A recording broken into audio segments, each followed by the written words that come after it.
Hello everyone, and welcome to the first in a new series that I'm doing called Fun with Fubzy.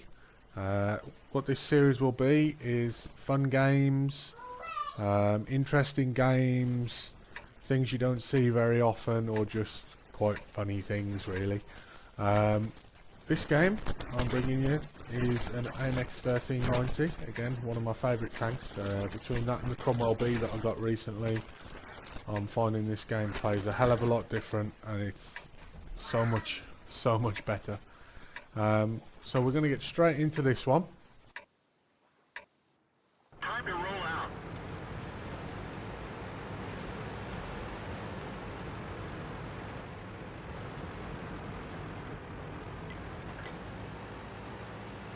To head north, and took up a position here by this rock to give me a little bit of cover while we wait to see what happens, whether it's going to be a fight to get around the corner, whether they're going to try and rush us, and also to give the support a chance to arrive. So straight away we managed to put one into the T-37. We missed the second shot though. It wasn't much of a shot, but I decided to have a go because it would have took the gun out of the game if we would have managed to hit it. Now you'll see the two tanks to my left there get wrecked really quickly, but I take the risk, pop out, because I really want to finish that T-37 off and take him out of the game. Now until that point we were two tanks down, now we're only the one, and I fall back, and although I've got 3 shots left in the clip, I know that 3 shots isn't going to do a whole lot of damage, so I'm already thinking about when am I going to get a chance to reload.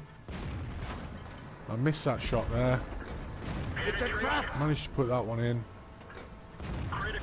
Get a critical on the next one, but now I'm out of the game. My gun's out of the game for a good while, so I have to abandon the Waffenträger there. I'm fortunate that my tracks eat that and it doesn't actually track me. But I'm letting the Waffenträger know that I'm reloading, so he doesn't think I've just run off to leave him to die. I'm hoping that he can stay alive, and in all fairness, he's doing a good job there. And I'm just hanging around at a safe distance so that I can get my reload done, and then I'm desperate to get down there and try and keep him alive. I really don't like leaving people to die. I hate it when people do it to me, so I really don't like doing it to other people. So I'm trying to get back in now to help the Waffenträger. The first one bounces, the second one hits the rock, but now I'm all over this pattern like beans on toast, and there is no way he's going to get away. And now we pick up our second kill of the game, and we're already up in the first 3 minutes of the game to a Unicum WN8 status there. We're already up to purple, 2228.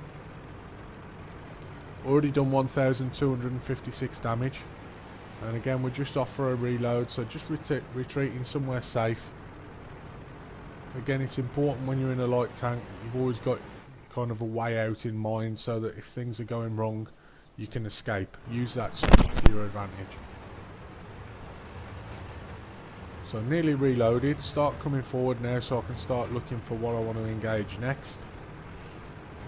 Watching the mini-map, looking at the mod that shows me what tanks have been spotted and which ones haven't, which you can see by the enemy team there. The red lights, the grey lights. They're yellow when they're currently spotted, they're red when they've been spotted but have disappeared since, and they're grey when they've not been spotted at all. So as you can see, the T-54 mod 1 there, his light's just gone yellow. So I know there's a few tanks in there. Try and get a spot. Realise that I haven't been spotted because my sixth sense hasn't gone off. So again, line myself up where I can quickly escape, pop out, and try and get some damage into these tanks. I was hoping I could get the kill on the LTTB, but I wasn't quite quick enough. That one didn't go through. And then of course I get spotted as soon as I fire. We didn't even scratch them. So again, it's then disappearing into cover. Wait until you become unspotted, and then again popping out, because I know he hasn't got the view range to see me, because otherwise he would have seen me the first time. And I pop out to have a look, but he's no longer there.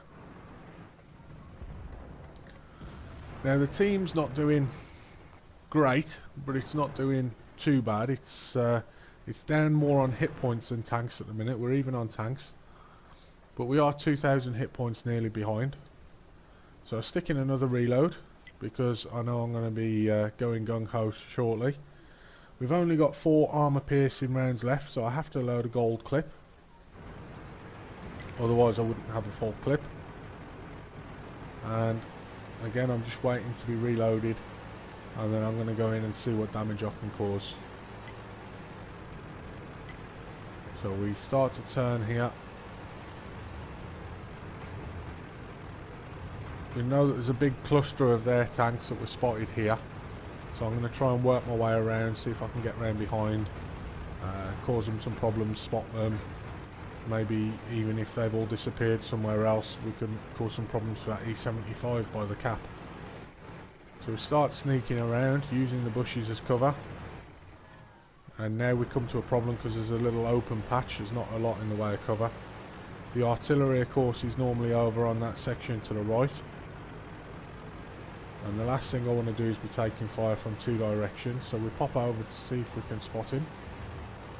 Either deal with him ourselves or hope the artillery can kill him off with a little bit of counter battery.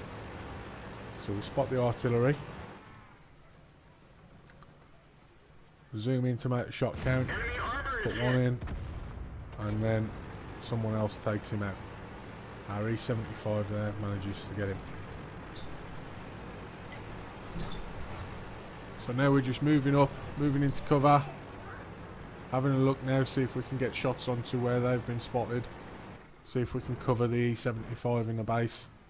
And at this point I was actually thinking more, I'm just going to provide cover for the E75. Make sure he gets the cap. We're still 1,000 hit points down. Although we've got 1 tank more. But here they come. They're coming now to try and interrupt the cap. I'll wait until he's side on, so that he's exposing weaker armour.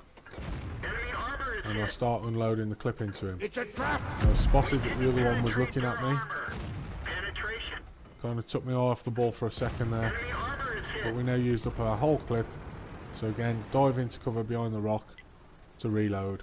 And let the E75 know that I'm reloading in the chat there. Now we're already up now to 5,624 WN8 minimum. We've done 2,444 damage. And this would be a game that I'd be over the moon with normally, but it's not over yet. So we're popping out again now using these bushes as cover. Having a look, see what we can spot. Couldn't spot anything there, so we pop out this side. The trouble is I haven't got the gun depression there to actually, or the gun elevation, to be able to shoot. So we've popped back onto this side. We're just waiting now to see what we can see, what we can get angles on to fire on. The E75 gets taken out in the cap. And for some reason he turns his back to me. Now, when he got his front to me, you could see even with the gold I was struggling to penetrate. As soon as he did that, that gave me the advantage, and I've managed to reduce him now down to a sneeze would kill him. But unfortunately he manages to take out the Tiger too. So it's now 2 versus 1. You've got the T44, albeit he's over where our artillery was, down here. And the T95, albeit he's on very, very low hit points. T95, good player. Overall WN8 of 1581. Green player, 5 kills in this game, so he's obviously playing well. T44, looks like he's going to be on pretty much full health. He's got 2 kills himself. Yellow player, so he's not that bad. And we're down to our 4 remaining armour penetrating shells. Now after that, all we've got left is 1 clip of high explosive, so I'm already starting to worry a little bit about how we're going to do this. I'm trying to use the buildings as cover and anything I can to try and evade his gun. So there's a wreck just in front of him. So we're trying to use that. Trying to get him turning one way and then zigzagging back the other. So I knew I wanted to try and use this house. We managed to get round him and now he's in big trouble. We get right round the back because of the fact that we've only got those 4 shells left. Didn't want to risk one bouncing. So get right round and take him out. Now if I would have gone just into the cap circle like everyone's asking in the chat, the problem I've got is there's not a lot in the way of cover. The T-44 could come for me and I wouldn't really fancy my chances. So I decided to go off and have a little look for him. If he goes into our cap, not a problem. I'm sure I can find a bush and snipe on him.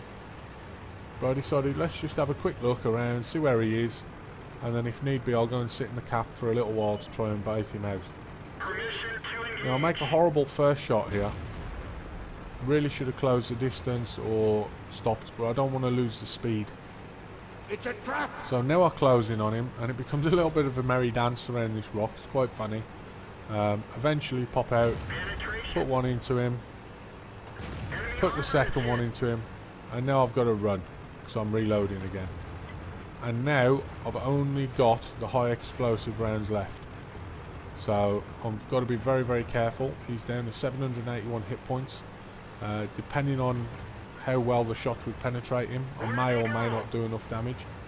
So I now go and sit in the cap. I've got an idea where he is. So I go and sit in the cap. And I'm looking for him to come round now to try and stop me from capping. This is where I'm trying to bait him out.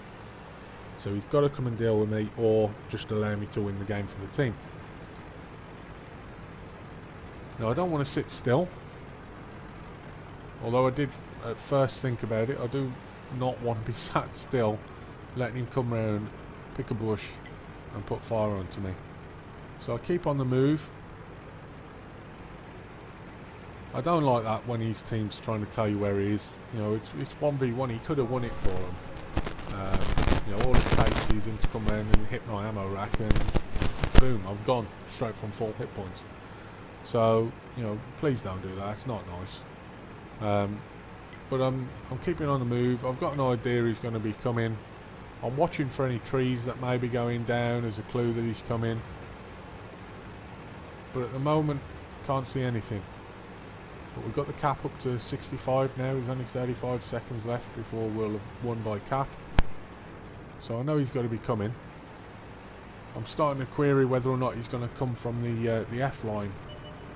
But sure enough, we spot him. So I now decide to dive up here by this wreck and see if we can cause him problems as regards coming out of cover to get a shot on us. The cap is now up to 90, so I know that it's going to be close before he can get a shot, but I'm hoping that using the small size of this tank I can hide behind this wreck and get the cap, and sure enough we do. So then, of course, you've got to be cheeky and pop out and take a shot at him. So we get another couple of shots in, but one penetrates and one doesn't. So hopefully you can see there by the fact that the one shot didn't penetrate why I decided to go for the cap instead. Onto the post-game stats though. We did get an ace tanker badge for that. We also picked up a fire for effect and a bruiser. We picked up high caliber, which is always nice when you're in a light tank, and invader. It did cost us 8,000 credits due to the fact we had to shoot all of our gold. But we managed to pick up, with the bonus for premium account, 2,000 XP. So it was 1,381 base XP. And being daily double, 4,142 XP. As you can see here, we did by far more damage than anyone else on our team. Even more, 1,000 more than anyone in the game. It was a really, really enjoyable game to play. And again, just using the things that we're working on in the Tank Academy, you too can have games like this. Thanks for watching, and hopefully bring you another game soon.